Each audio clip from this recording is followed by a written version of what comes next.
Close the door, please, son.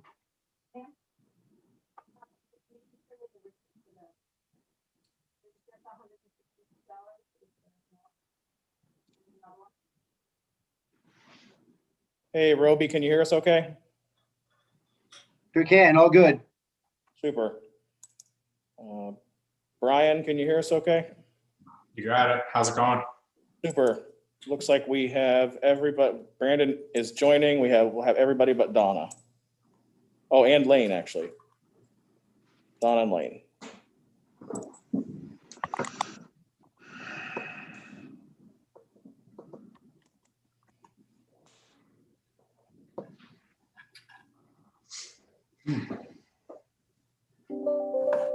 Impressive empty boardroom.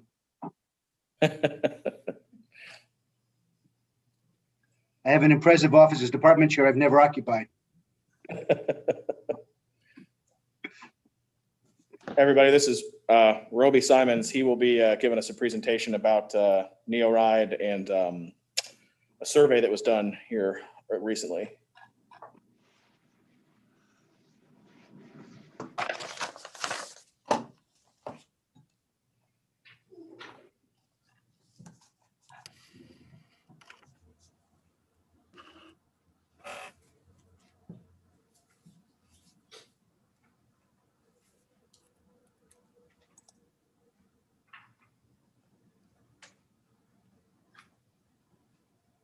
How many folks on your board total?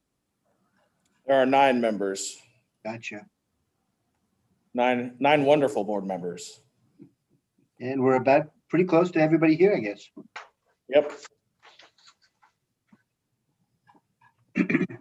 That iPhone join, I think that's probably Lane. Yeah, you're right.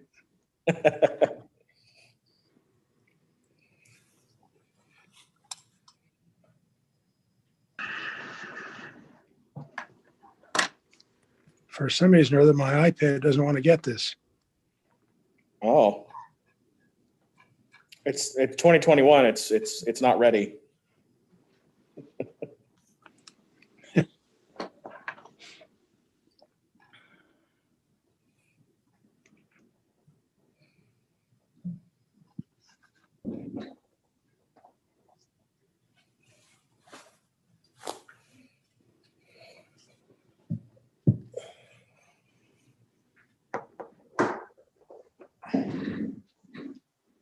Who are we missing?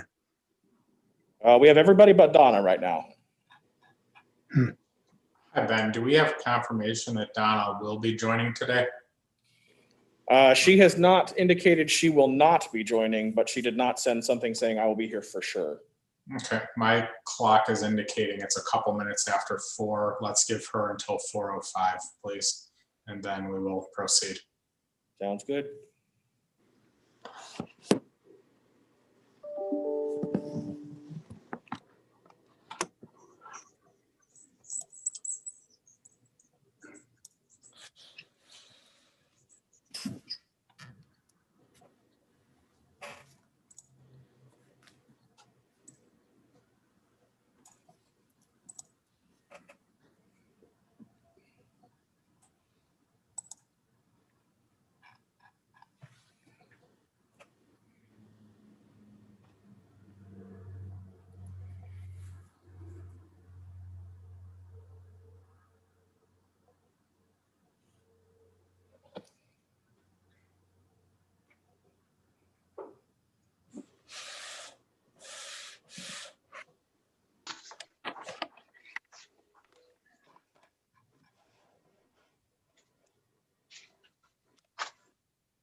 like Donna is joining right now. It's great. Thank you.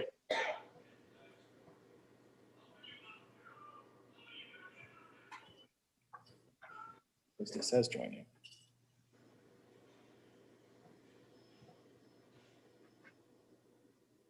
Doesn't usually take this long.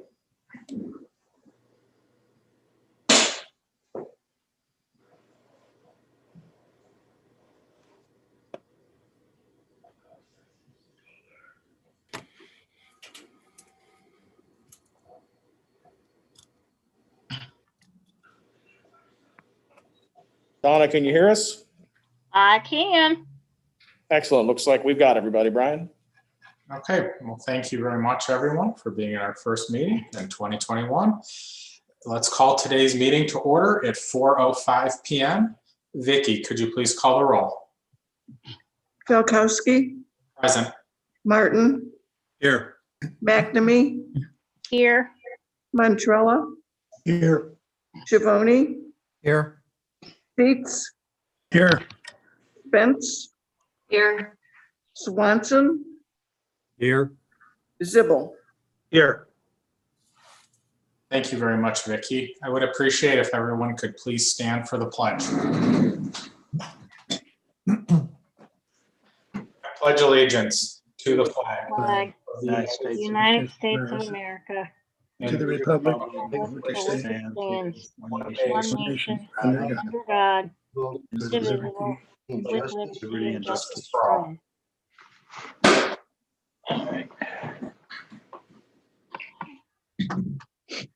Thank you, everyone. Mr. Schiavone, would you mind reading the mission statement, please? Sure. Laketran is committed to providing quality public transportation services to all Lake County residents with special emphasis on meeting the transportation needs of seniors and people with disabilities. Thank you very much. And as many of you may know, at this time, I'm very excited to announce we do have a ninth board member, and that is Mr. Gary Swanson. So at this time, I will turn the meeting over to Brandon to swear Gary in. And welcome, Gary. Thank you. Thank you, Mr. President, and Gary, welcome as well. Gary, if you would, I'm going to read the oath of office. If you please raise your right hand and repeat after me. I, Gary L. Swanson, I, Gary L. Swanson, will honestly, faithfully, and impartially faithfully and impartially perform the duties of a trustee for Laketran, of a trustee for Laketran, the Regional Transit Authority, Regional Transit Authority, and I will not and I will not be personally interested, say again. be broke up. personally interested, Be personally interested, either directly or indirectly, either directly or indirectly, in any contract in any contract which is let by Laketran. which is let by Laketran. All right. Thank you very much. Welcome to the board, Mr. Swanson. Thank you. Welcome, Gary. Thank you. Welcome, Gary. Welcome.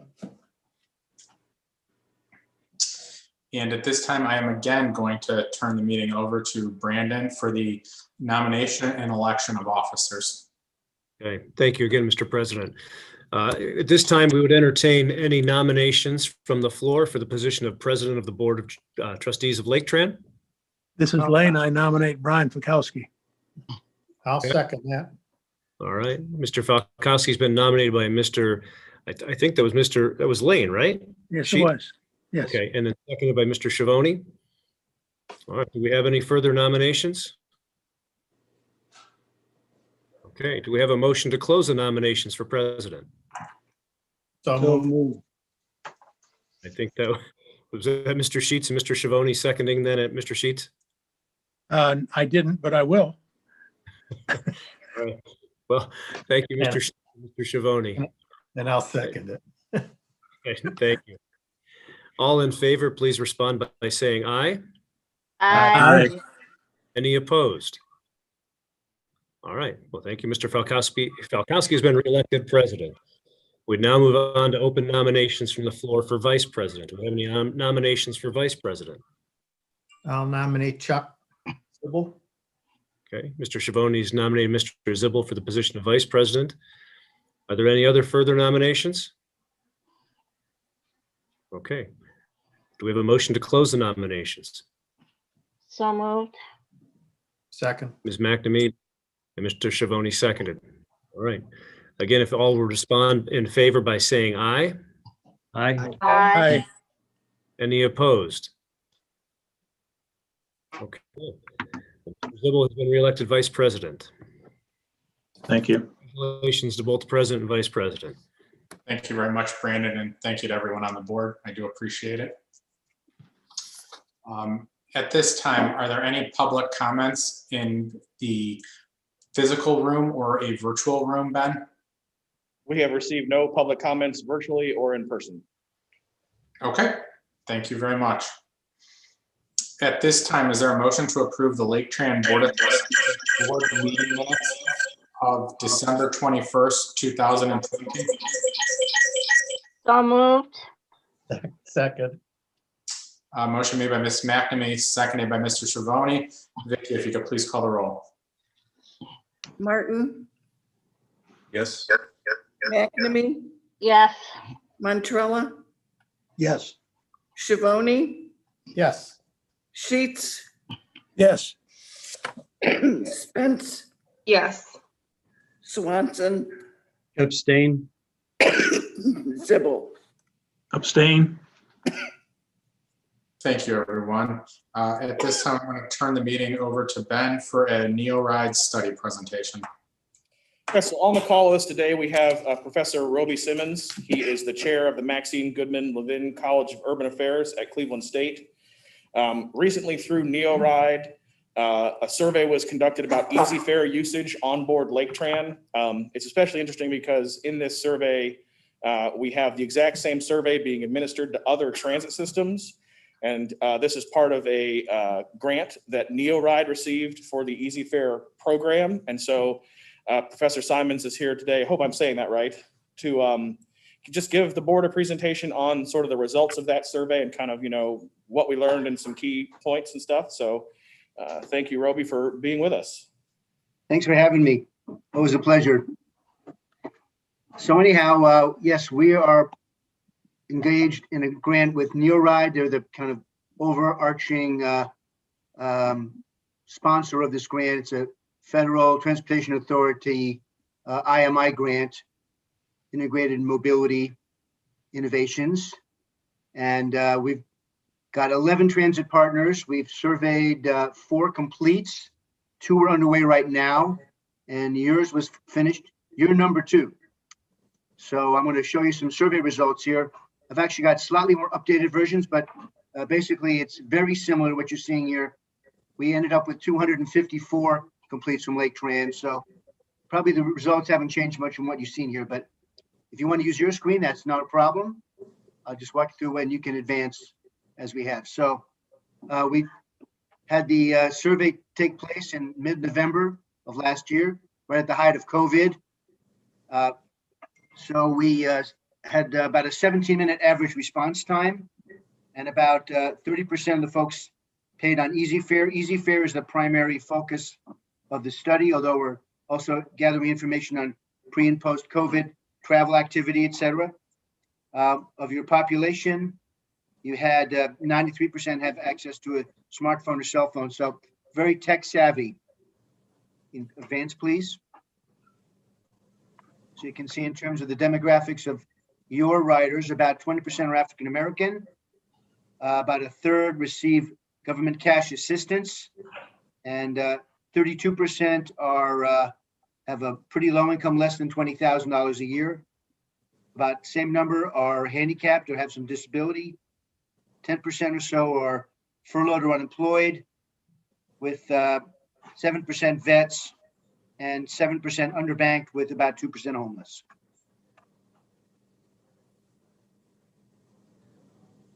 So now we're looking at some of the outcomes.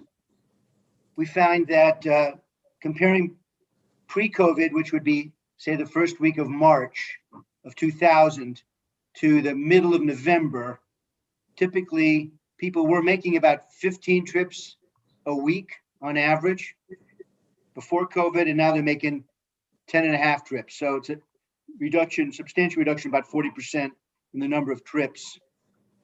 And we also see that the number of people that reported making no trips at all during a week fell from increased from 28% up to 43%. So you can see they're having substantial mobility restrictions from COVID.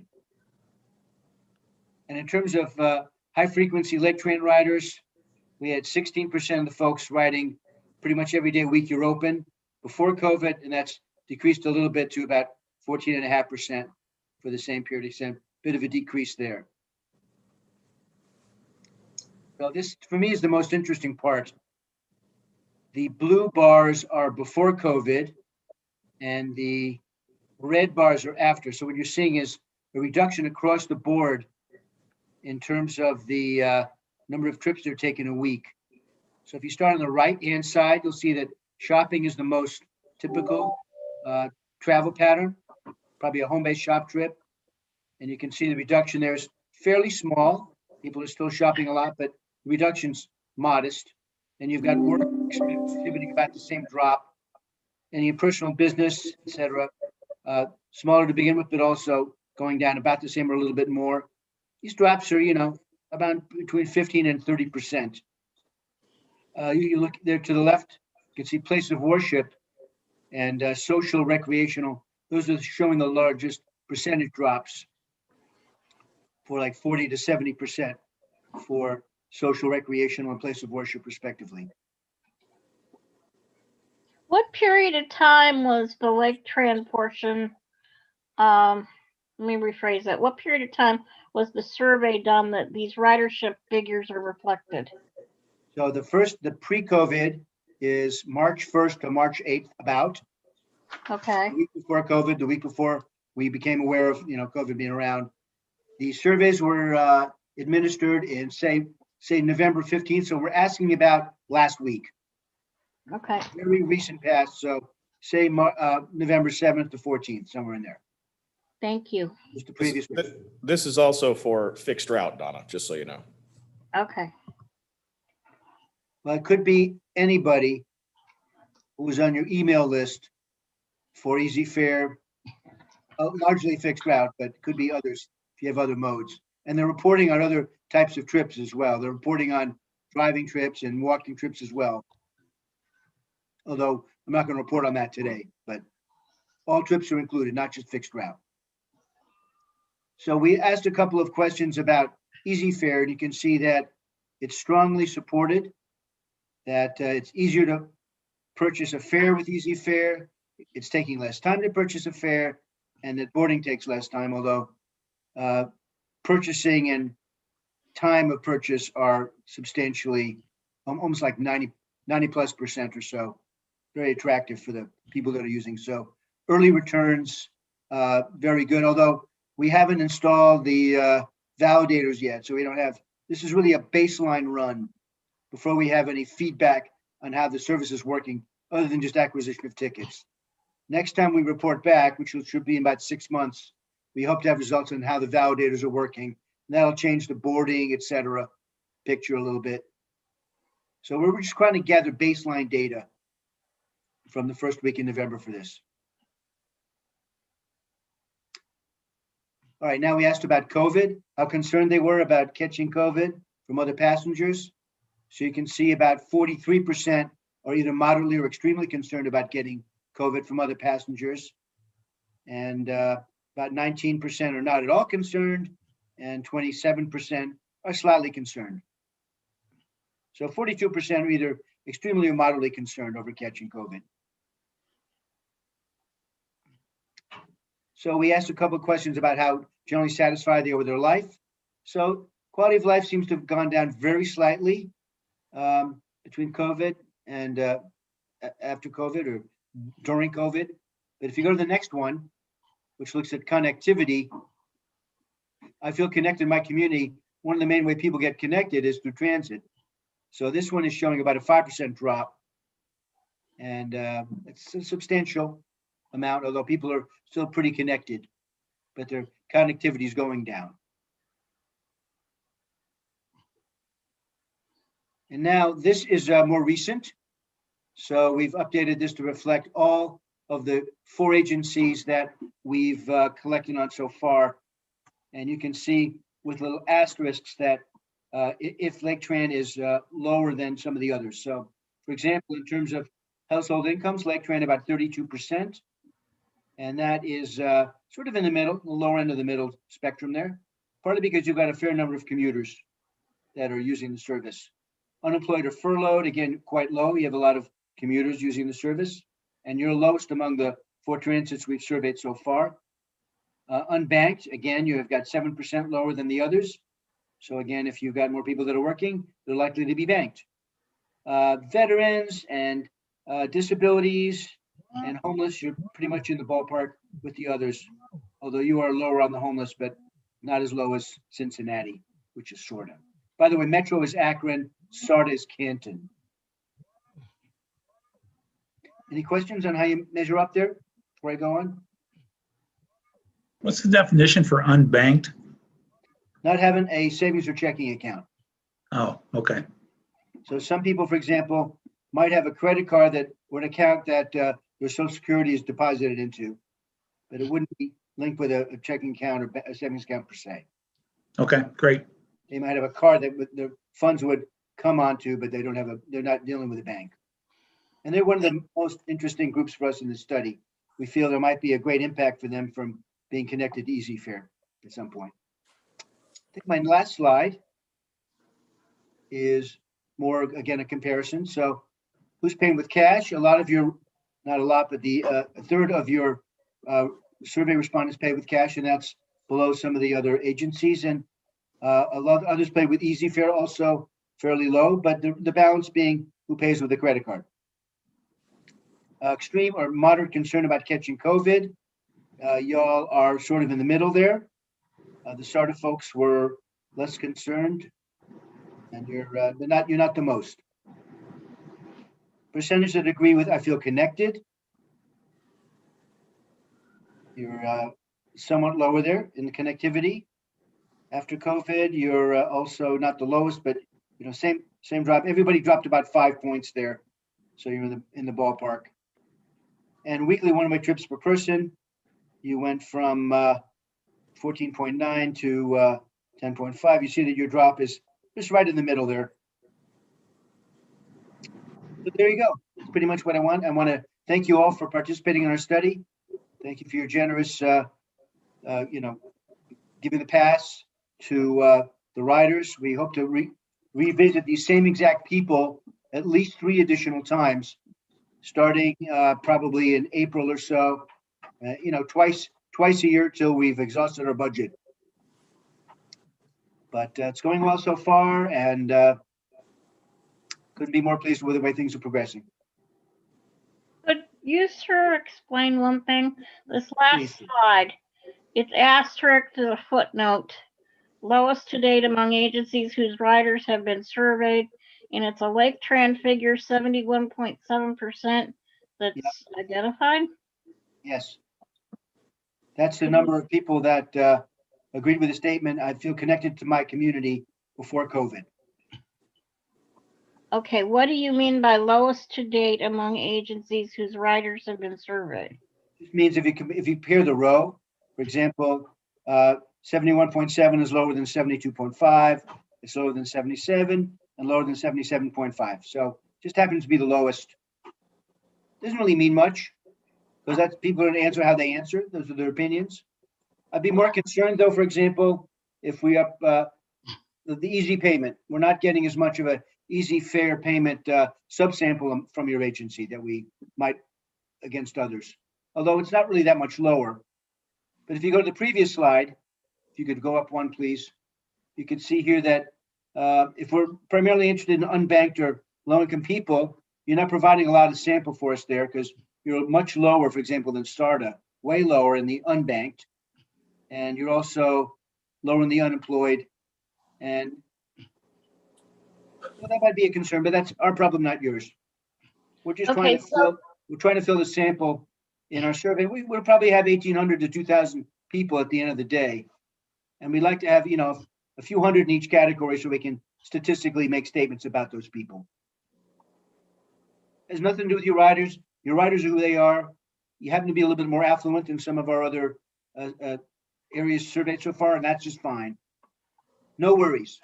So this is just a comparison to rider or agencies within our basic area.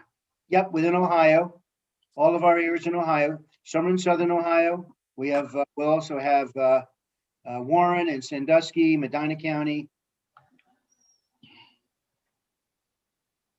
And we have Cincinnati and Butler County. Kind of all over the state. I believe we have one from Covington, Kentucky as well. These are the 4 you have in Ohio? These are the 4 we've surveyed so far. We're doing right now as we speak, we're doing Butler County down near Cincy, and we're doing Warren. So we've got collected about 60 from Butler County, and Warren we just started today. We're in single digits. I will look forward to following your surveys as they're completed.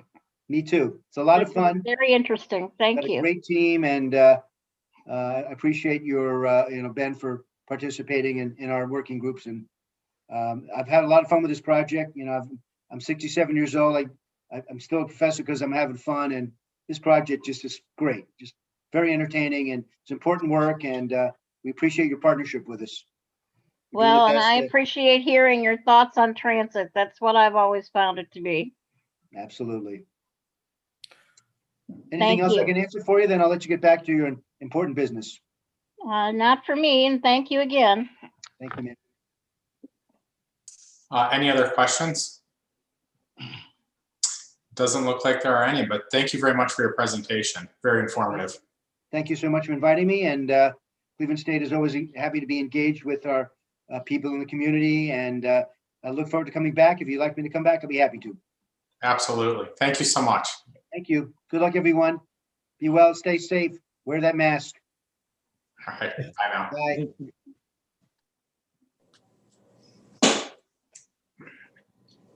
Thank you, Ben. Was there anything else to add on that? No, I'll just add that Dr. Simons or Professor Simons will be back with more information as we get it, but I thought it was a good idea, since we have a NeoRide agenda item later today, to give you kind of a taste of some of the stuff that NeoRide is doing behind the scenes. But he will be back and we will present more data. Once we have more finalized reports, I'll make all those available via email to the board. Okay. Thank you so much. Really appreciate it. At this time, is there a motion for the board to go into executive session to consider the employment and compensation of a public employee or official? So moved. Second. Motion made by Ms. Spence, seconded by Mr. Schiavone. Vicky, could you please call the roll? Martin, Yes. McNamee, Yes, Montrella, Yes. Schiavone, Yes. Sheets, Yes. Spence, Yes. Swanson, Yes. Zibble. Yes. Okay, everyone, thank you very much. And as you know, we will leave this Zoom meeting and we will use the invite that I sent out today to go into another Zoom meeting. And I will see everybody there shortly. Thank you.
Okay, I'm back. Good.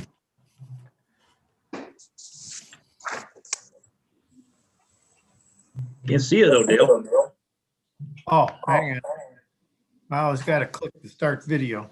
Yeah, I do too. Maybe you don't want to be seen. That's probably best for the board.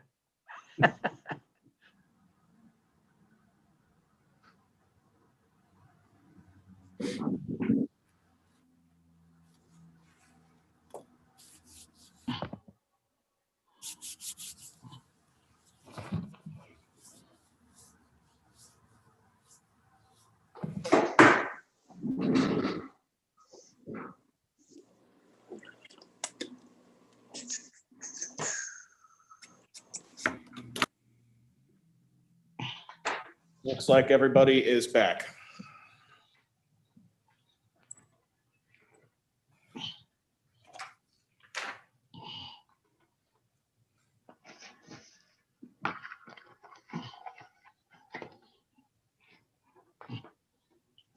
Okay.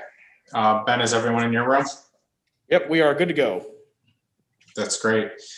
At this time, is there a motion to approve the resolution authorizing the board president to enter into and execute a legal services agreement with the law firm of Thrasher Dismore Dolan to serve as legal counsel at a rate of $52,500? So moved. Second, Motion made by Mr. Sheets, seconded by Ms. McNamee. Vicky, if you could please call the roll. Martin, Yes. McNamee, yes. Montrella, Yes. Schiavone, Yes. Sheets, Yes.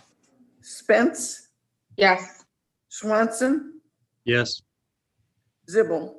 Yes. Thank you, everyone. The motion is approved. Congratulations, Brandon. You're going to continue with us for another year. Thank you, everybody. I really enjoy working with everyone. I appreciate it. Thank you. At this time, I'll turn the meeting over to Lisa for the financial statement for November 2020. Okay, I'll go over the November, and I apologize in advance on my operating expense slide. I have a couple of adjustments, typos on there. I'll point them out as I get to them.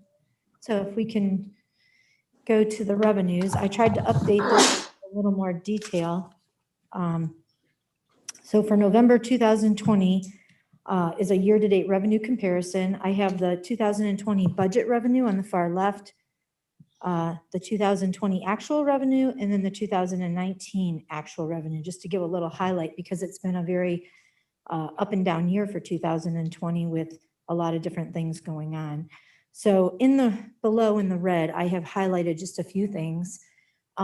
Because of COVID, we did not charge any fares. I bring this up each month, but I think it's important because when you look at the 2020 actual revenue, fares and contracts fares is extremely less than what it has been based on our budget and based on actual. And then the next item would be sales tax. This sales tax is actual through November. We are up year to date by 6.4%, or $899,718 comparing to budget. The new sales tax levy revenue, we actually received our collection for May through current, and we have generated about $5,970,608 just for the new portion. The other thing that we had for this year due to COVID was our one-time CARES Act federal funding under our federal revenue. That, as you can see, is substantially higher than normal. This is a one-time revenue, and the amount of that that we received for 2020 through, I actually went through September because we used up all the funds, was $6,294,415. And then also under miscellaneous revenue, it's made up of different things. Usually miscellaneous revenue is there's not a significant amount of revenue, but for this year, again, due to COVID, we did receive some extra payments from workers' compensation, and you will see this go up again for the month of December. So that being said, our total revenue is more than budget by 29.3%. or $5,919,339. And then I just did a graph based on the total revenue for 2020 budget versus the 2020 actual compared to 2019. And then when we get to the expense side, you'll obviously see it says revenue because I copied and pasted and didn't change it to expense. So that's one correction. And the second one is under the total expense for 2020 actual. That should be, it's correct on the chart, on the chart that I did. It's 16 million, and it's also correct in the statement, $16,230,894. We did not update our budget, even though we had all these several different things going on with COVID and all these additional revenues and expenses, because some expenses went up, some expenses went down. We changed our organizational chart. So we felt that we could live within the budget that we passed. And so with that being said, our total expenses for year to date compared to budget versus revenue, we have spent about $411,456 or 2.6% more. Obviously, we have the revenues to support that, but when we get to December, you will see that it will even out, and we will wind up being under budget by a few $100,000. And then you can see that on the chart, 2020 budget, we were at $15,819,000 versus our actual at $16,230,894, and compared to 19 at $15,982,391. And then as far as our capital, I put the November capital needs in here just to kind of keep it all on the same page. But in November, obviously this changes all the time. So where we are today is just a little bit different. But the federal, we have about $22,427,835 for capital projects. State, we have about $2,455,000. And local, we have about $14,406,023 for a total of $39,288,858. Obviously, in our local share, that does include funding for our headquarters. And that, of course, will be adjusted as we find out more information as we go through. And then as our cash balance as of November 2020, for our operating balance, we have about 8.5 million. For capital, we have about 11, almost 12 million. And then STS, we have about 643,000 for a total cash balance of around 21.1. And of course, our cash balance has grown for 2020, and obviously it's due to the one-time CARES Act funding and our sales tax. That's all I have. Unless you have any. Thank you, Lisa. Is there a motion to approve the financial statement for November 2020 subject to audit? Moved. Is there a second? Second. Motion made by Mr. Schiavone, seconded by Ms. McNamee. Any discussion? Seeing none, Vicky, can you please call the roll? Martin, Yes. McNamee, Yes. Montrella, Yes. Schiavone, Yes. Sheets, Yes. Spence, Yes. Swanson, Yes. Zibble. Yes. Thank you. And at this time, I will turn the meeting over to Ben to discuss the Laketran mission statement. Yes, thank you. So this is an item that was requested by the board last month, and it is the request to add veterans to the mission statement. So you can all see in your packet what we have are proposing to change the mission statement to. Here is a copy of that. It would essentially keep the mission statement mostly intact. It would just add the word veterans. So it would say, meeting the transportation needs of seniors, people with disabilities, and veterans. So I don't really have anything else to report other than that.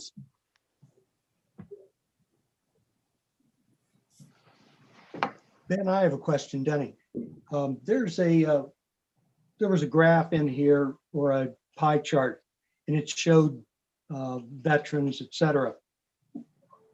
It also showed purpose of trip. And are the veterans divided in that pie chart? Or when the pie chart noted veterans, does that mean veterans going to the veterans facility? Does that make sense? I believe, are you talking about on page 46, the dial-a-ride trip purpose pie chart? Yeah, I think that was it. Yeah, that is, when we say trip purpose veterans, those are medical trips to veteran facilities. So those would be veterans taking trips to a medical facility of some kind. Most of them are the VA in the Cleveland Clinic or the University Circle area, but they do go to other medical appointments around Lake County. Thank you. Hey, Ben, I just have a couple of thoughts about changing the mission statement.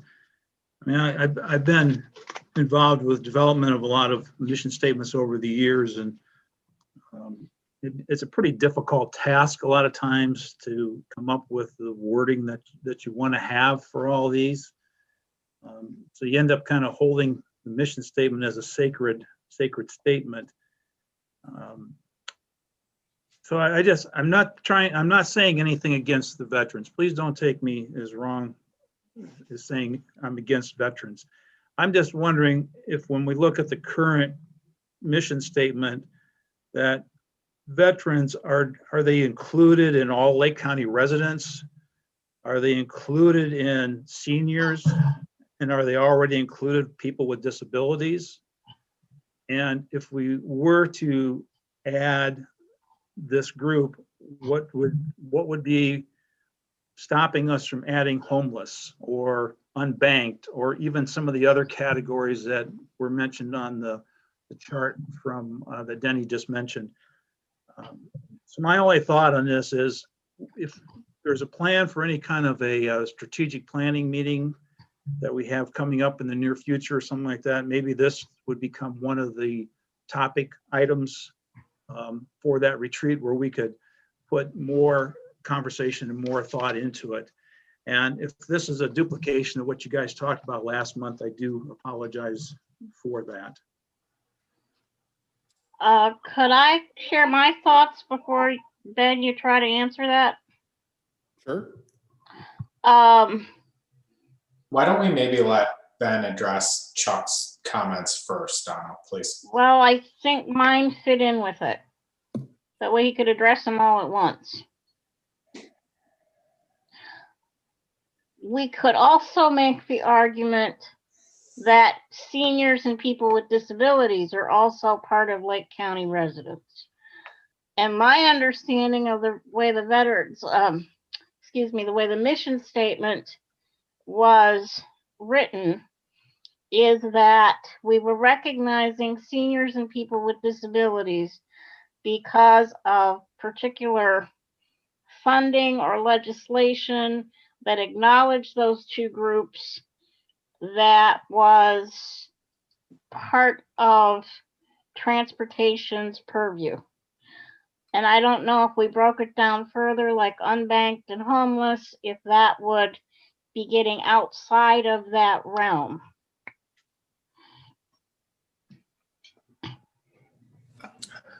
Can I add something? I get what Chuck's saying. Being with ODOT all those years, we did a lot of mission statements and everything, and I understand all that.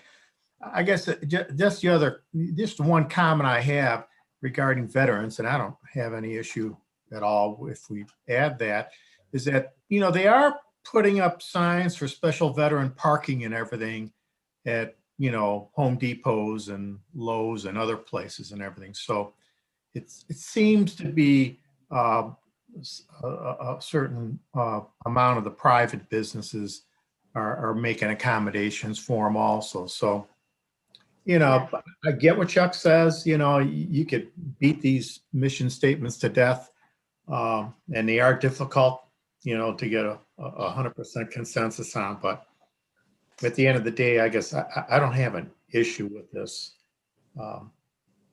Either way, I don't have an issue with it. Let me add something else. I can't think of a more deserving group of people that deserve or double, whatever that was. Anyway, a group of people that deserve more special treatment than the veterans. I'm not a veteran. I didn't go to war. I didn't get shot at. I certainly didn't get killed or maimed. But on the other hand, these people have served this country and they're heroes in my mind. So I can't see any reason not to include them in the mission statement, much in the same way we've included the seniors and people with disabilities. They're special groups. It's that simple. They are part of all of Lake County, I agree, but I think they should be mentioned in our mission statement just for who they are. Lane, I thank you for those comments, and I just want to make clear that my comments in no way were meant to reflect that any or all of these three populations identified in this copy before us, seniors, people with disabilities, and veterans. In no way did I mean that any should not be included. I didn't understand you to say that either. Don't worry about it. Okay. I think that, like you, I agree that veterans are a somewhat special group. And if the original reason we had tied people with disabilities and seniors to the mission statement because of foundation and transportation issues, which included funding, I mean, we can easily do that with veterans because of the funding that comes from the county commissioners. So I'll shut up now. I think I've said my piece, but I wanted to let you know that I was not suggesting that any or all of them should come out, most especially. I didn't think you were. Don't worry about it. Okay, thank you. Ben, would you like to address any of the comments? I'll say a couple things. First off, I think that everyone is right. And the mission statement is a very important thing for our agency. It means a lot to us, which is, as you all know, why we read it every month. I think that it is possible for, a mission statement to be cobbled together over time and lose some of its meaning. So I do think we need to be careful about how we revise it. That being said, I do think veterans make some sense here because, we do in several ways go above and beyond for veterans. So this is, to me, this is a little bit of an acknowledgement of what we're doing now versus an additional emphasis. But I also think that, I was actually going to talk about this in my CEO report. I really feel strongly that we should engage in a strategic planning process sooner rather than later. And I think that reviewing the mission statement would be a critical component of that. And so, I kind of have multiple feelings, but I would say that adding veterans is a smaller change in terms of the meaning of the mission statement, and that it would be, acceptable to do that now, especially if, it sounds like, Chuck would be in favor of. I don't want to put words in your mouth, Chuck, but I really feel strongly that it's time for us to do a strategic planning process. And so if we approve this today with the understanding that we will engage in a strategic planning process where we can take a deep dive into it, if we find for some reason later that we didn't like including veterans, we would be, preparing ourselves and positioning ourselves to take a look at it again and sort of revise it in the future. So it's hard because I think you're all right ultimately. This is Denny. Just to, I guess, add on to the thought that Chuck has is it is comprehensive, the statement as it's stated. And as much as I agree with Lane and the others about the veterans, I would not want to see an opening for political purposes other than the veterans or anything else to have it broadened. I at least think we need to wait and do something at a meeting, a strategic meeting or review. As much as I support the veterans, et cetera, I believe the broadening of it opens the door. And why open the door? I'd like to make one quick comment, and that is if you put it in today and you really do consider a planning session down the road, it's going to be hell to get it back out again. You know, if you want to create a firestorm, put it in today, and then at a planning session that you know you're going to have, then decide to take it back out. Try to explain that one, I think, is going to be difficult from a public No, relations. we definitely could not take veterans back out of it. That's for sure. Exactly. That's my point. Once you put it in, it's not going to come back out again.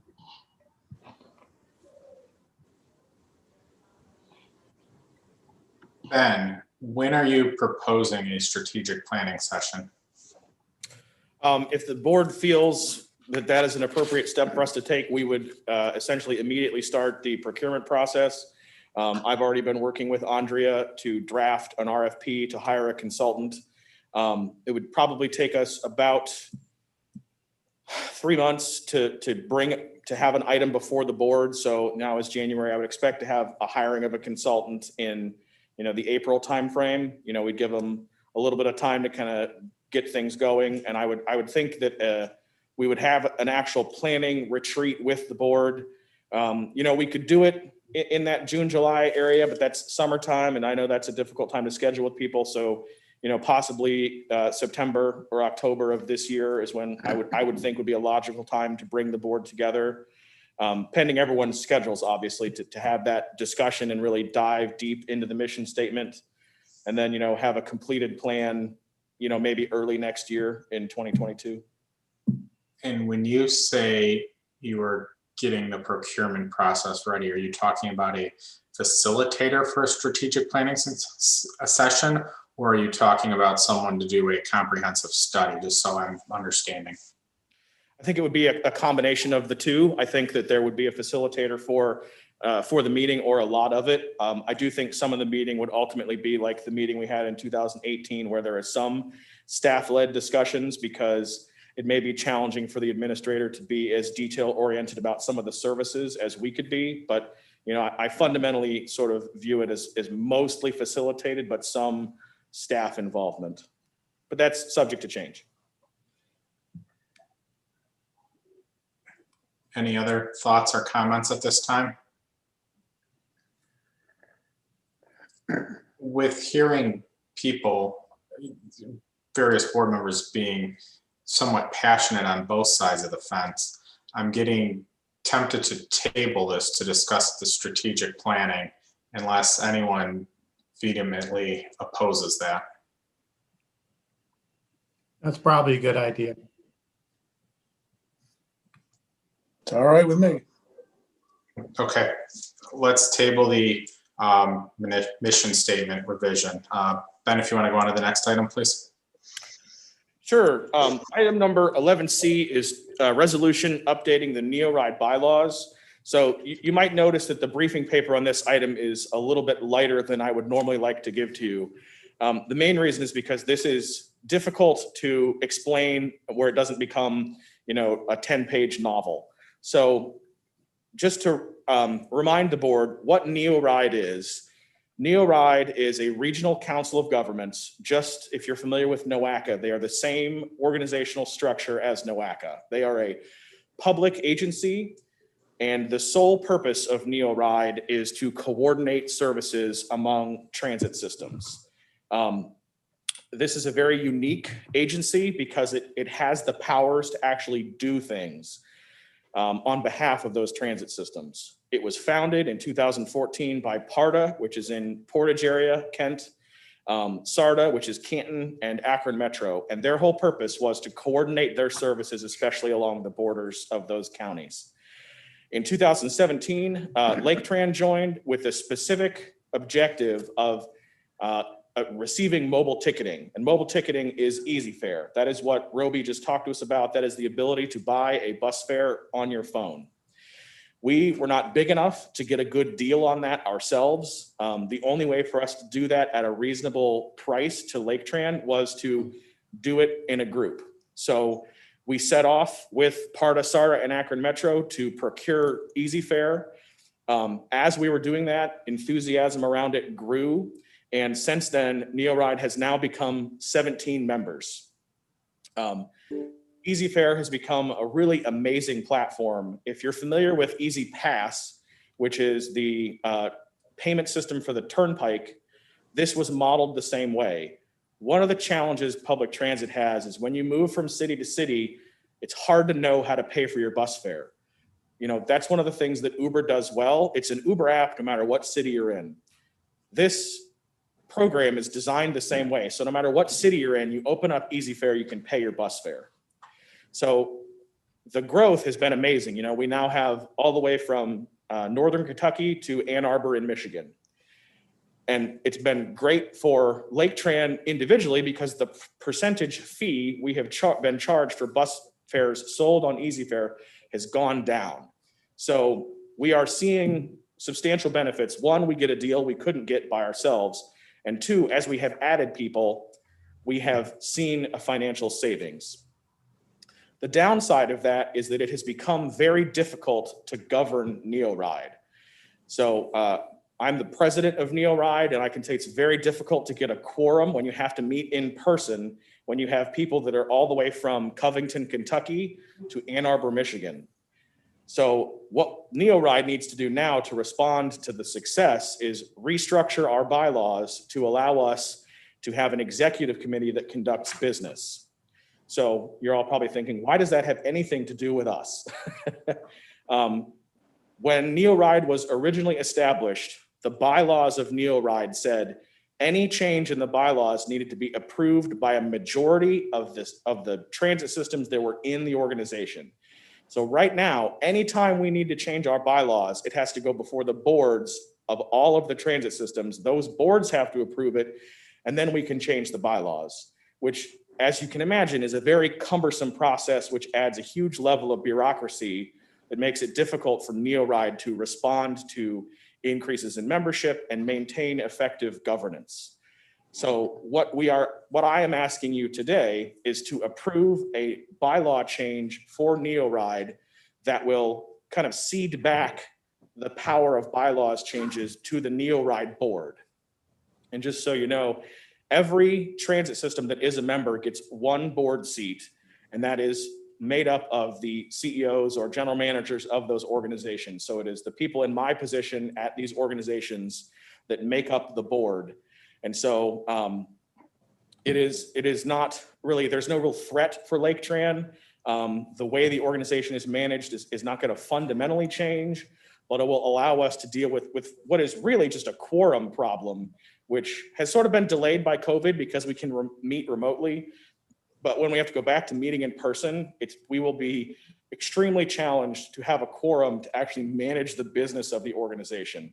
So this is very much an administrative change behind the scenes that really doesn't affect Laketran's business, but it is an incredibly important change to allow NeoRide to continue to innovate and sort of push the fare payment envelope, which ultimately comes back to Laketran, giving us really great technological products at a cost that we can't get ourselves. So I didn't want to put all that in a briefing paper.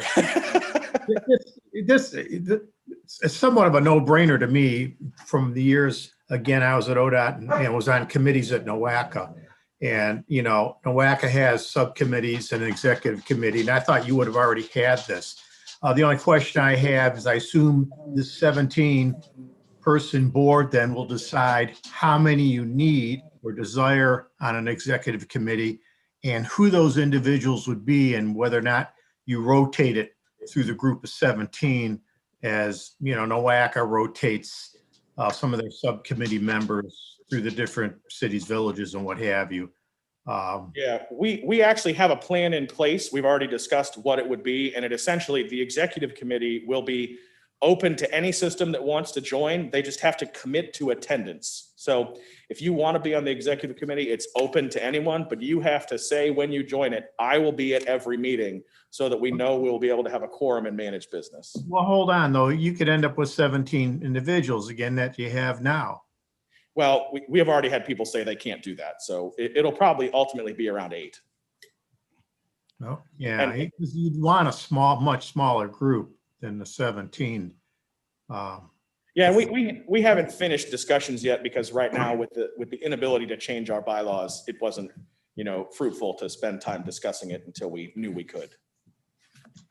What's the purpose of going outside of the original grouping or of Northeast Ohio? what does that get you? I mean, it gets you some better pricing perhaps.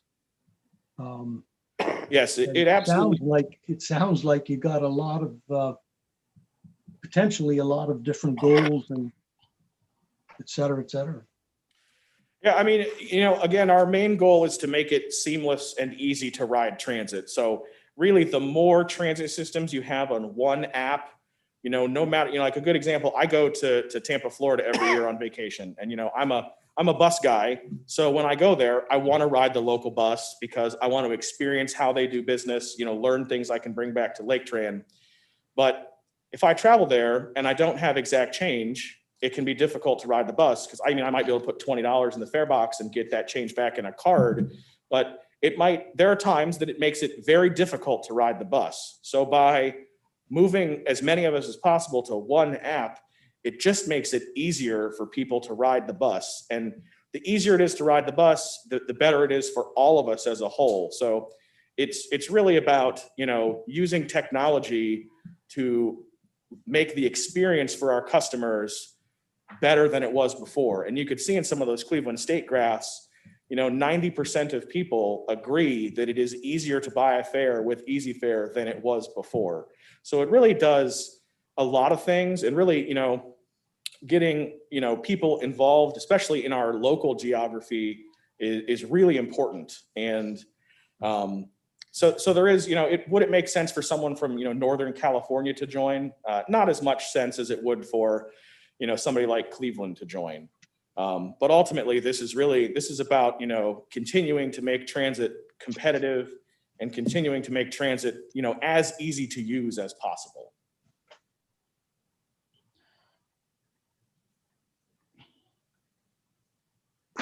Can any ride, are they doing Zoom meetings? We are right now, which we are allowed to do through July. I have no problem with this amendment to the bylaws, but I'm just wondering what is in those bylaws that's preventing them from doing this through a Zoom meeting? People aren't even attending through Zoom?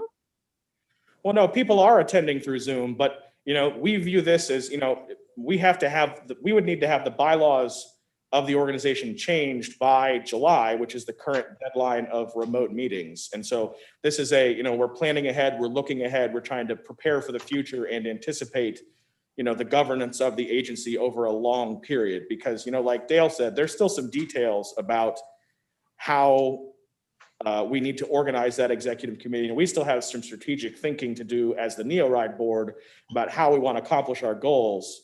But right now, we functionally have both hands tied behind our back and we can't make any changes. So, yeah. At this time, is there a motion to approve the resolution authorizing an update to the NeoRide Regional Council of Government bylaws? So moved. Second. Motion made by Ms. McNamee, seconded by Mr. Schiavone. Vicky, please call the roll. Martin, Yes. McNamee, Yes. Montrella, Yes. Schiavone, Yes. Sheets, Yes. Spence, Yes. Swanson, Yes. Zibble. Yes. Yes, thank you, everyone. I'm going to turn the meeting back over to Ben to discuss the replacement of a utility vehicle.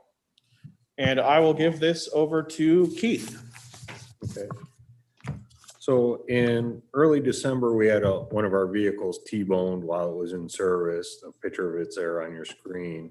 The main thing, the driver was okay, a little banged up, but no major injuries. The car, when we got it back here, we see it as a total loss. Well, O-Trip also sees it as a total loss. Both right side doors are piled in, windshield's cracked. The roof there, I don't know if you could see in the picture, is also buckled. So with the car being a total loss, we spent some time trying to figure out what we needed to replace it. And the first thing is looking at what the car does for us, or the vehicle.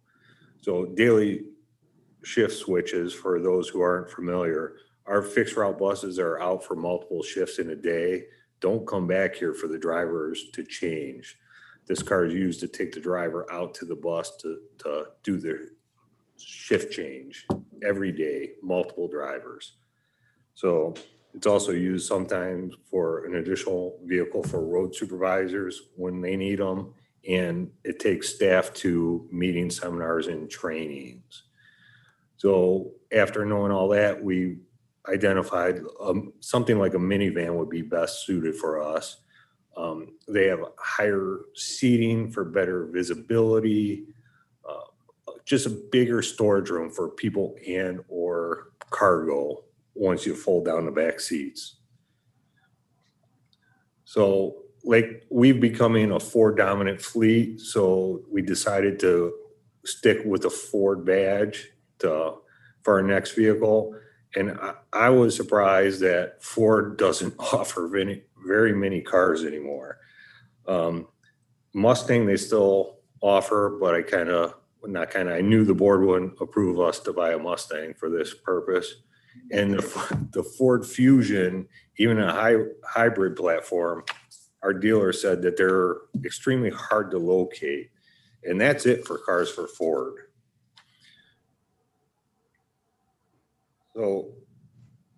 So that left us to compare a Chevy Impala, which is equivalent to what was wrecked, to a Ford Transit Connect wagon. Looking at fuel mileage, the Ford gets about 24 miles per gallon in the city driving. The Chevy gets 18 miles per gallon. So we'll see a long-term benefit on fuel savings using this vehicle. Then we looked at the online pricing for each vehicle. The Chevy came in at $31,620, not came in. That's what was advertised online. And the Transit was advertised at $27,400. And they're starting at or from. So our decision became, let's try to get the Ford Transit Connect wagon.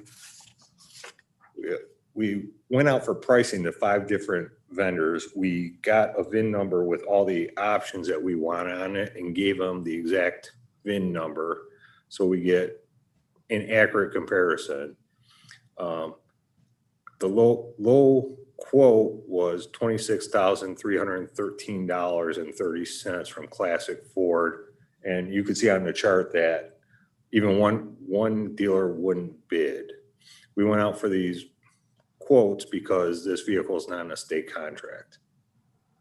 So my recommendation is approval of the attached resolution authorizing the CEO or a designee to purchase a 2021 Ford Transit Connect XL wagon from Classic Ford here in Mentor as a replacement utility vehicle at a price of $26,313.30.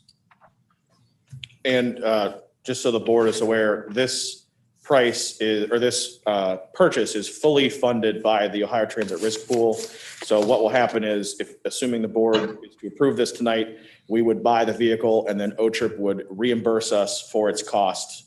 So we are cost neutral in this case. OTRIP just waits until after we've purchased the vehicle to write us a check for its replacement cost. So there is no expense to Laketran whatsoever for the purchase of this. Additionally, Ford Transit Connects are what we think we will use long-term for non-accessible vehicles. So this also will give us sort of a testing grounds in the meantime about what we, make sure this vehicle will work essentially as a dial-a-ride vehicle once we go to some non-accessible vehicles. Hey, Keith, Yes. what vehicles are included in the state contract or whatever you call it? I don't actually have a list, but going from memory and assumptions, it's along the line of police interceptor vehicles, crane trucks, backhoes. I don't really know if there's very many sedans. I know back in 2008, there were Ford Focuses, but they don't make those anymore. I could get more information if you'd like, but I don't know what vehicles are on there. Was there any advantage to using that service? Do they get better pricing? What we've seen in the past is we've often beat state contract pricing by knowing that number and going out to bid ourselves. Usually what we'll do, Lane, is say, hey, to our local dealer, we say, hey, this is the price of the state agreement. Can you beat this? And they pretty much always say yes, mostly because they don't have travel costs. So it's not unusual for us to get a better price locally than the state does on their term contracts.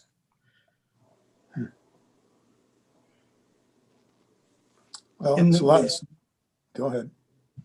I was going to just suggest that in that it's Ford and we're using the other Ford products, does the use of repairs and the work that's required for parts make it the deal easier? This is a smaller vehicle, so not all the parts are necessarily the same. Tire sizes might be different. Tooling, meaning scan tools, that makes it easier. You know, building a relationship with the dealer who we're seeing often, well, not often now, more often at Ford now, goes a little smoother. But basically, some of the specialty tools and the scan tools are the big common denominator in buying another Ford.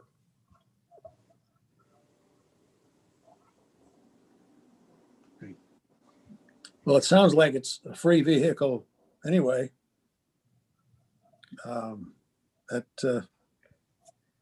Not free to the world, but it's free to Laketran from the standpoint of we've got a coverage of it that fortunately nobody was hurt. So The vehicle that was wrecked was over 7 years old.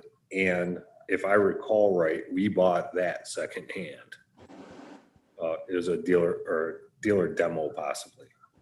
Yeah, it was used as a dealer loaner vehicle. So it was purchased with new vehicle credits, but it had 7,000 miles on it. Amazing, we don't have to pay for the depreciation. That is exactly correct. All this So that's seems, a nice policy.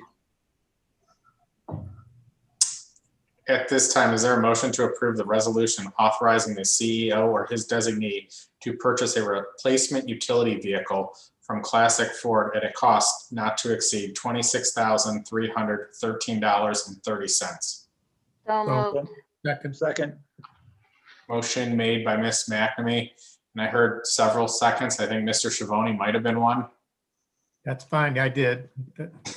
Okay. Vicky, if you could please call the roll. Martin, Yes. McNamee, Yes. Montrella, Yes. Savoni, Yes. Sheets, yes, Spence, Yes. Swanson, Yes. Zibble. yes. Okay, thank you, everyone. At this time, I'm going to again turn the meeting back over to Ben for the 6-month look ahead. Yeah, so in your packet on page 42 is this month's 6 months look ahead. In February, you will see a presentation about propane and diesel buses, reviews and experiences done by Keith, which I'll give you a little bit more information here at the end about that. We will request approval for our uniform contract.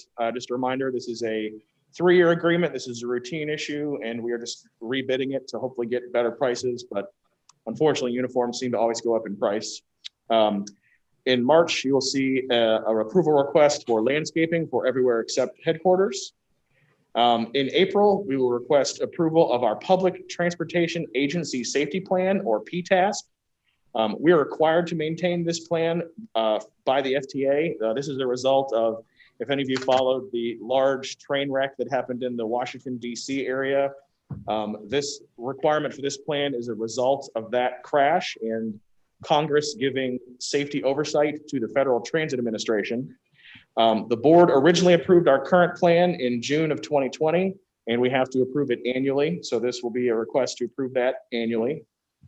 In May, we should have one of the electric buses here for a demo / ride along before the board meeting, if folks are comfortable and COVID permitting. Julia will give a presentation on the annual report, which is creating an annual report was one of our strategic objectives for this year and should be pretty interesting. We will have an approval request for the equivalent service plan. When we were talking about that replacement vehicle, I mentioned using vehicles that were not accessible. The equivalent service plan is the plan that permits us to do that.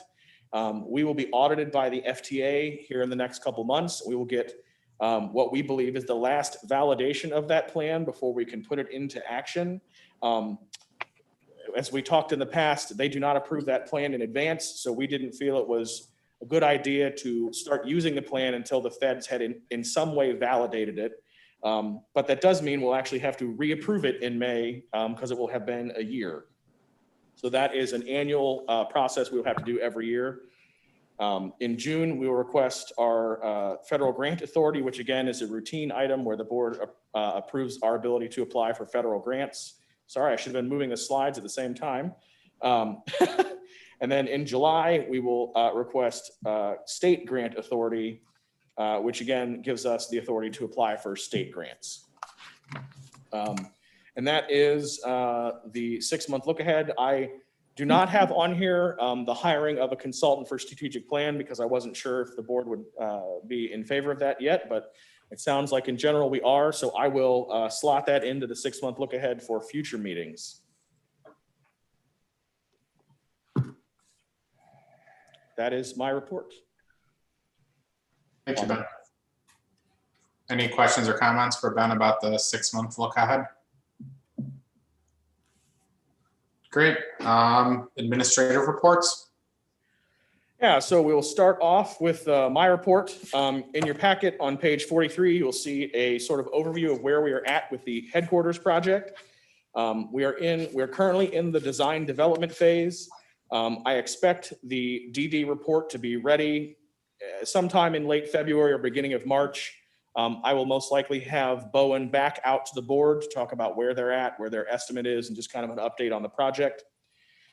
We have made very good progress identifying funds to complete the project. As the feds have continued to infuse transit with stimulus funds, we really have been able to fill any funding gaps we had with those stimulus dollars. As of this report, actually, it has changed to the positive since I actually sent this document to the board, and you can see the updated number in the red pie chart. We have received additional workers' comp funds that have increased that total from the number in your packet, which was 669 up to 871. So as of today, if we were to move forward with an $8 million construction budget, the actual amount of local cash we would need is $5.3 million, which is quite a bit less than the amount we originally talked about before we even had a budget change of $9 million. So we are in a very good place. Depending on what the Biden administration does with further stimulus, they have been discussing another $20 billion for transit, which would potentially bring us $6 million. So depending on what happens, it's very possible that this project will be covered completely by outside sources, and there will actually be no local cash required except for a slight amount of matching funds for some of the traditional grant money we have for the project. So you're saying you think you can get this 5.5 million in cash down? It will depend on what the Biden administration does. I mean, this has been a moving target for us. My goal is to get that number as low as possible. I'm confident that we will get it lower than you see on this screen. The thing is I'm not sure by about how much. I can tell you that if the Biden administration approves another stimulus with 20 billion for transit and the allocations are the same, which is a lot of ifs, then the project would be completely funded and with outside dollars. But that's still a ways away. Okay, thank you.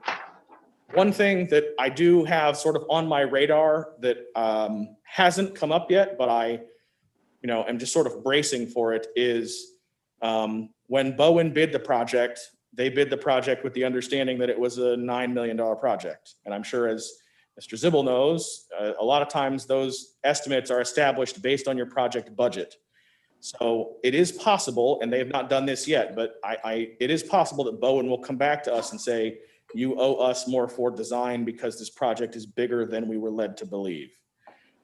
They've not done that yet. It is on my radar, so I felt I should let the board know that It could come before us, depending on what happens. I obviously, if they do that, will, aggressively negotiate with them to make sure their request is not superfluous. But What kind of contract was it? A percentage of the total construction cost, a lump sum, or was it a cost plus contract? it was a lump sum It's a lump sum based on, the budget and the scope.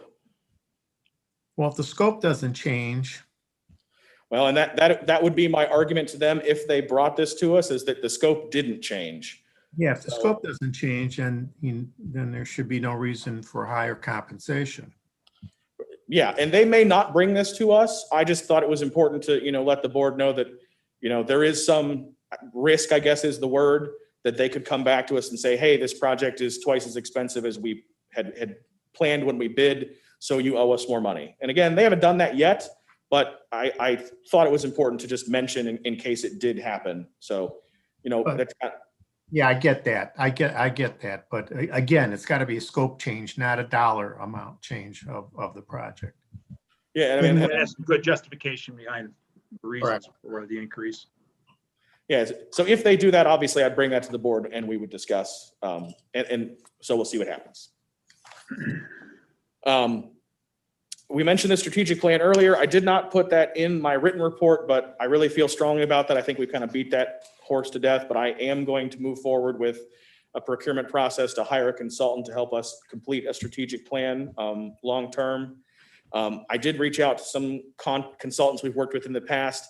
They indicate that for the type of plan we would do in this case, we're looking at a price tag probably between $60,000 and $80,000. Just for reference, for those of you that remember the comprehensive operational report that Ray did while he was here, that type of report was around $300,000. So we're not asking for a comprehensive operational review. This is really more of a strategic envisioning process. So, hopefully that cost will be, as low as possible, but that's the general, I think, sort of price tag we're looking at. Replacement fixed route buses are on schedule. We're very happy with where they're at. They are actually in production right now. The first diesel bus is expected to be delivered in early March, and the first electric bus is expected to be delivered late April. Those are prototypes. So we will take a look at them and then make any changes we need to for the rest of the buses. So at that time, if any of the board feels passionate about certain features, functions, or components of those buses, there'll be a time for you to come look at them and provide your feedback in that early May timeframe.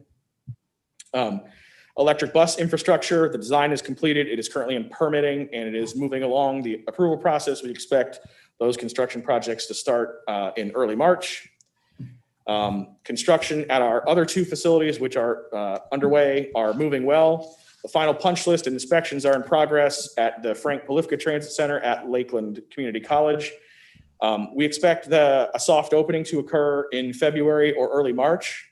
If any of you would like a behind the scenes VIP tour, let me know. I'll be happy to meet you out there or pick you up and take you over there to see kind of what's going on. We expect a full ribbon cutting type event to take place in the summer when we can either socially distance outside or when COVID is a little more contained. The Wycliffe Park and Ride reconstruction is actually ahead of schedule and under budget, so I'm very happy to report that. Most of the parking lot is complete. They are currently finishing up the building and the infrastructure for the electric chargers. Again, if you'd like a behind the scenes VIP tour, just let me know. I'll be happy to take you through it's a relatively small building, but I'll be happy to show it to you. Lastly, as you all know, we did a design a bus wrap contest for a local art student.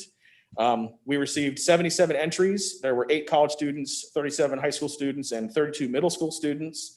The theme was Lake County Pride and to promote public transit and point out one or more features of Lake County. So we got a lot of great entries from the community, and this will be wrapped. We'll put this on one of our local fixed route buses for sort of its last 6 months of service here at Laketran.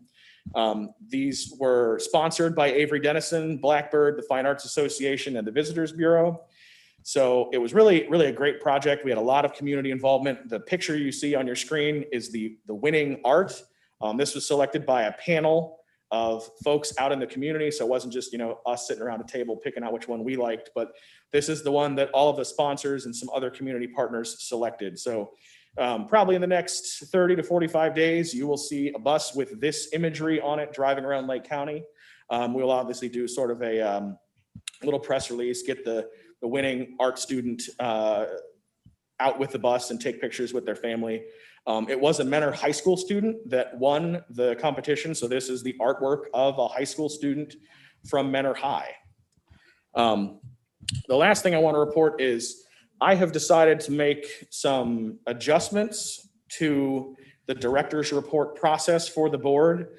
With 7 directors now, there are a lot of us, and we each had a very short amount of time to make a presentation, and I just didn't think that the board was getting as much information or engagement as they could have gotten. So the process I'm going to try out is where one director gets the chance to talk each month a little more in depth about a topic. And, they'll have, 10-ish minutes to talk to the board and kind of, get them updated on what they're working on or what project they're working on. You will still receive the written reports like you did this month. And obviously you will have opportunities every month to ask questions. My plan was to have it between the CEO report and that director's report. So feel free to ask questions about director's reports, but my intention is sort of to streamline the process and maybe reduce the total amount of time we spend talking to you, but hopefully get you a little more detailed information. So we're going to try that out this month for the first time. This month, Matt is going to talk about park and ride ridership. So unless there's any objection, I will turn things over to him. Unless you have any other questions about my report, I guess I should add that too.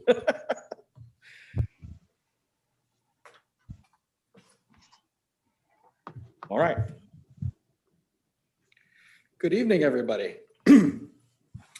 So I'm going to kind of go over some of the bigger ticket projects that we're working on right now in the operations department. So first, I'm going to go over the local route retiming. So for the first time ever, we were able to use historical data that we collected from our trapeze-based scheduling system, Streets, to make slight modifications to the timetables. So in the past, we had to depend on basically driving the routes, educated guesses, and map-based information to create these timetables. They were not very far off, but having accurate information is better. So this will result in better accuracy for the customers and more efficient scheduling of employees. We will also be able to use this higher quality data to assist in efficiently managing the electric bus charging times. So we actually put these changes into effect today, and we will continue to monitor the fixed route performance.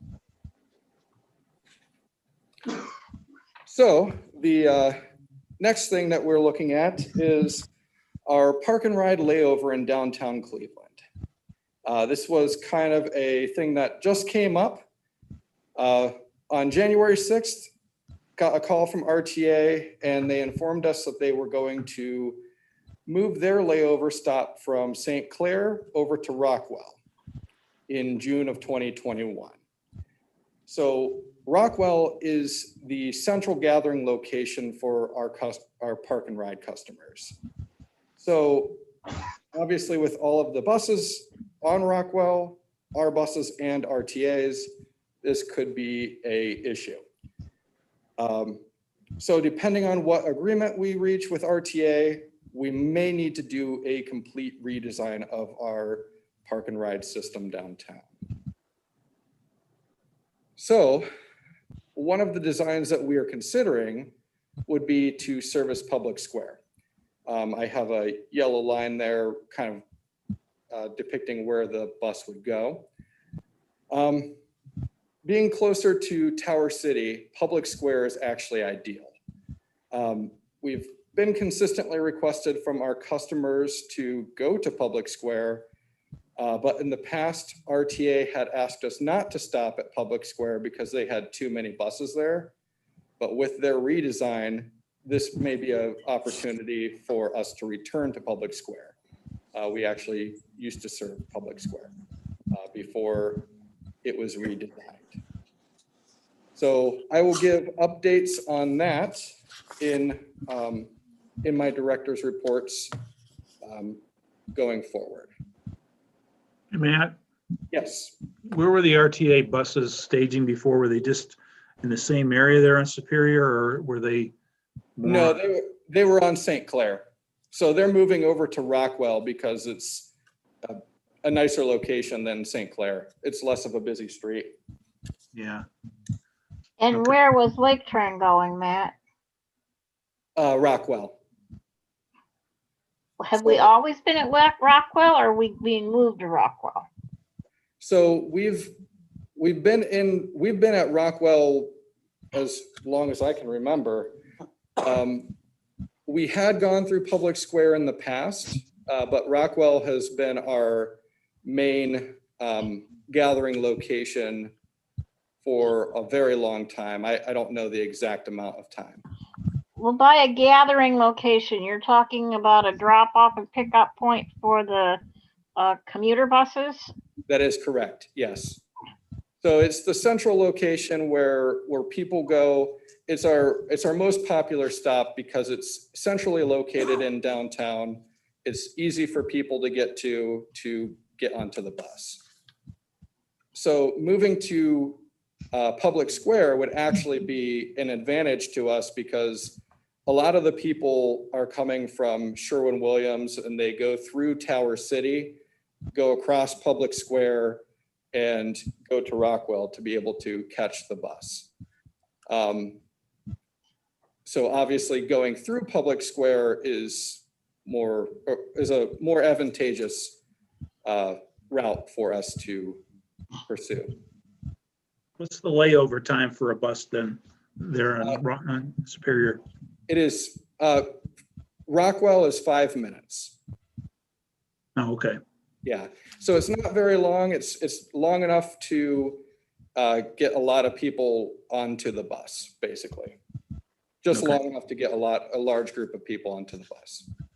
So the people are waiting there at the stop, and then when the bus pulls up, they get on and the bus goes. Correct. Okay, all right.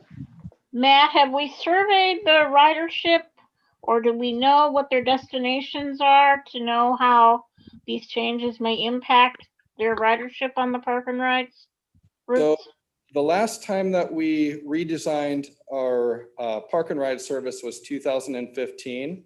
We had surveyed the ridership at that time. With ridership being lower right now, there's not many people to survey. So it would be a temporary solution until we would be able to do a full survey of our customers and really dig deep into where the route needs to go at this point. Understood.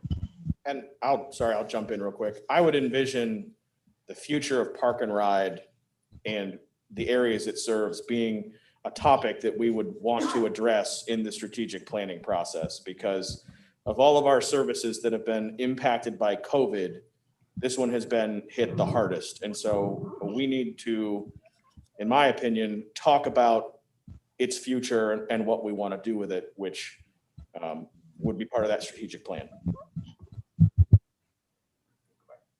Okay. Yeah, I think you're right. Yeah.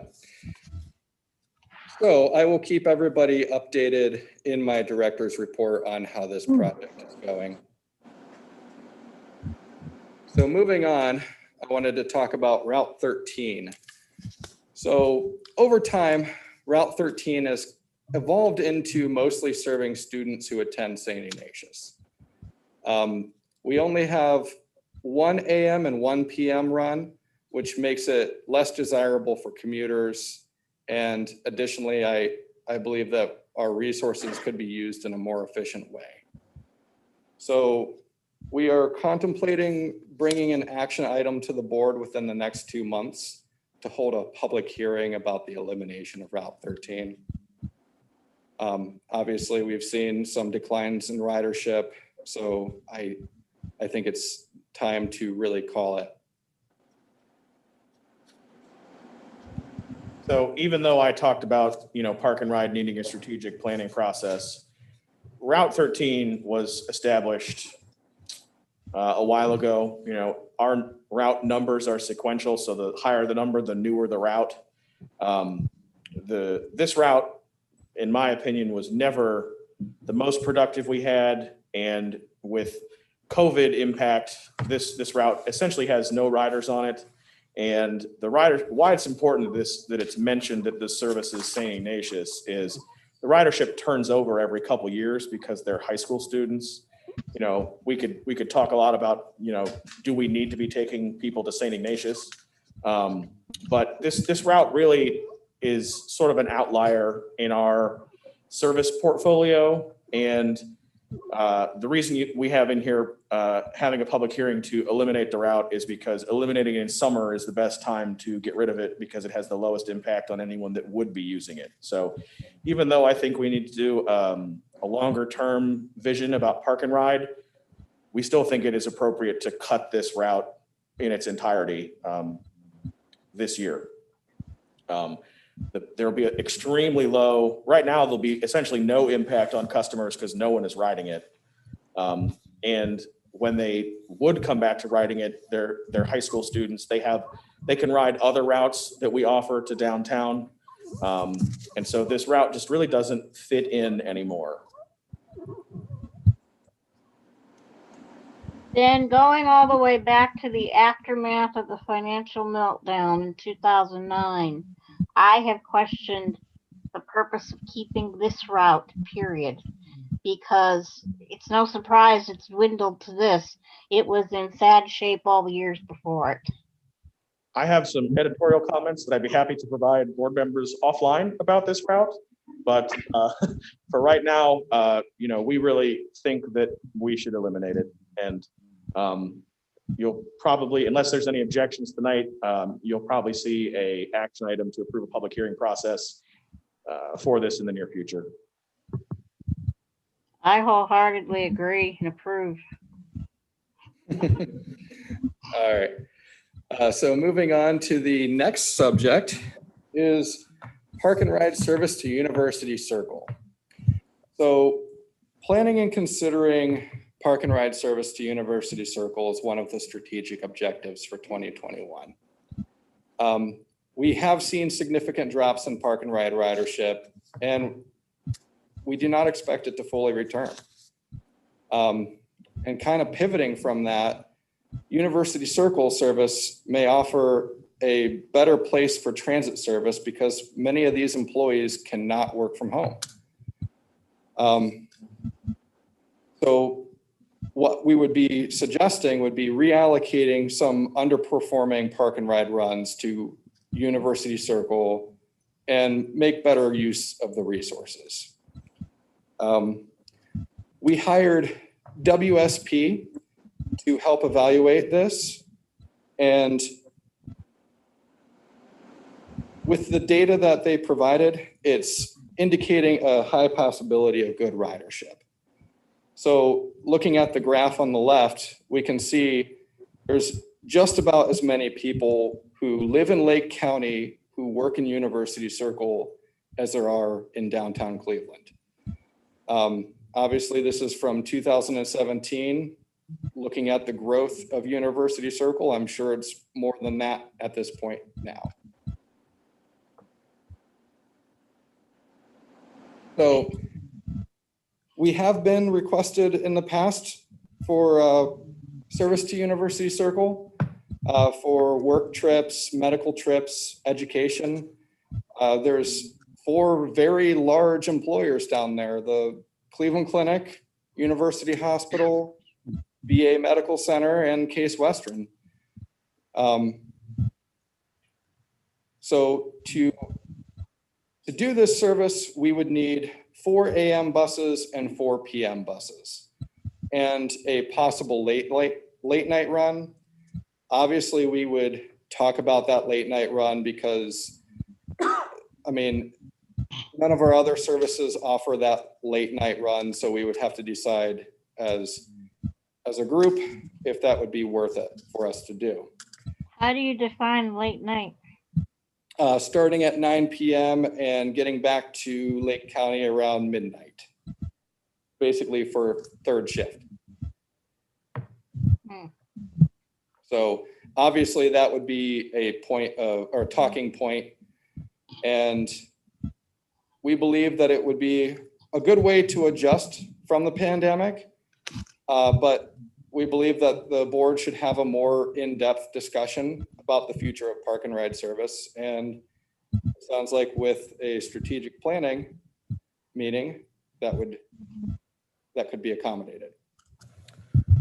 So the main reason I asked Matt to present this to you is that we really have completed our analysis, and park and ride service does make sense to University Circle, especially with COVID.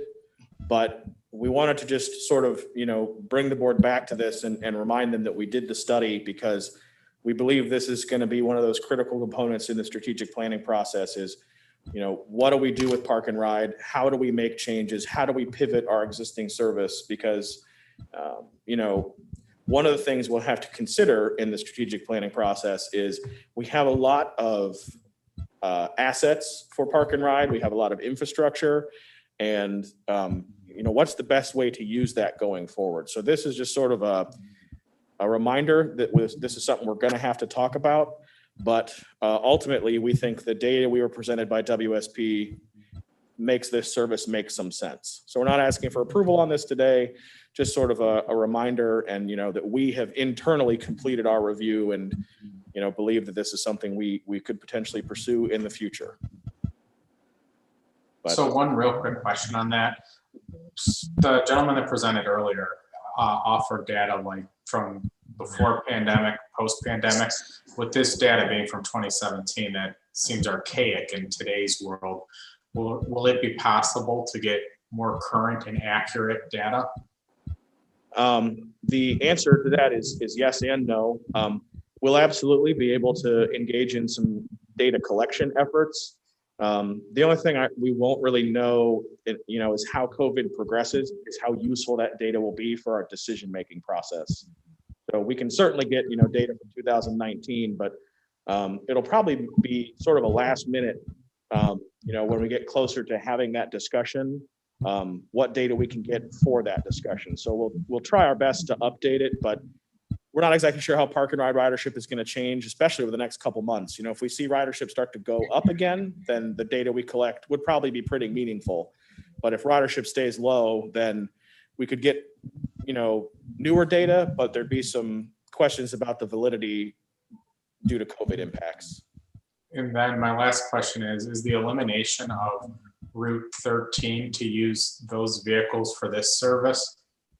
That's one possibility that we could do. The other possibility is that we just would not. Since it's only one vehicle and one employee in the evening or the afternoon, it's not. If we just did nothing with it, we'll save some operating costs, and we'll have one more spare bus than we did in the past. But we could also move those resources over to park and ride service in University Circle if we wanted to. There'd be some flexibility. Thank you. Ben, what about the tie to Cleveland's, to the RTA, et cetera, and overlapping of services or that component? Has that been thought about? Are you referring to in specific in the University Circle area or downtown? University Circle. Yeah, we have worked with, anytime we work with these types of studies, we work with RTA. We've showed them this map. We've had several conference calls with them about the route alignment to make sure that it's not in conflict with them. They've given us some sort of little tidbits of information about where intersections are busy and places to avoid. So yes, we've had pretty substantial conversations with RTA to validate that the routing and everything we had been presented by WSP would make sense if we decided to implement it. And not duplicating it, but or duplicating it because are not duplicating it because our folks are coming in and out to Lake County, right? I mean, that's. Yeah, there's really no duplication of effort here at all. There's no RTA routes that come close to Lake County that would get people to this destination quickly. So this is a very different service from what people have available to today. The closest thing they have today is they could ride I think it's 28 from the Euclid area, all the way, making stops all along Euclid Avenue down to this, and the ride time is substantial. And that bus route does not come into Lake County, so you'd have to ride one of our buses and transfer with them on the border. So it's not something that is, your trip would be a couple hours long. So there's really no comparable service to this today. Thank you. I believe that concludes Matt's report and the director's report portion of the meeting. So I'd love to hear your feedback on this format versus the previous one. So, if you like it or don't like it, let me know. Always trying to make things better. Is there any old business in the room today? Any new business? Seeing none, at this time, is there a motion to adjourn? So moved. Second, Motion made by Mr. Schiavone, seconded by Ms. McNamee. Vicky, if you could please call the roll. Martin, Yes. McNamee, yes. Montrella, Yes. Schiavone, Yes. Sheets, Yes. Spence, Yes. Swanson, Yes. Zibble. Yes. All right, thank you, everyone. We are officially adjourned at 6 p.m. And a special thanks to Gary for surviving our first board meeting. Thank you, everybody. All right, bye now. Bye. Bye.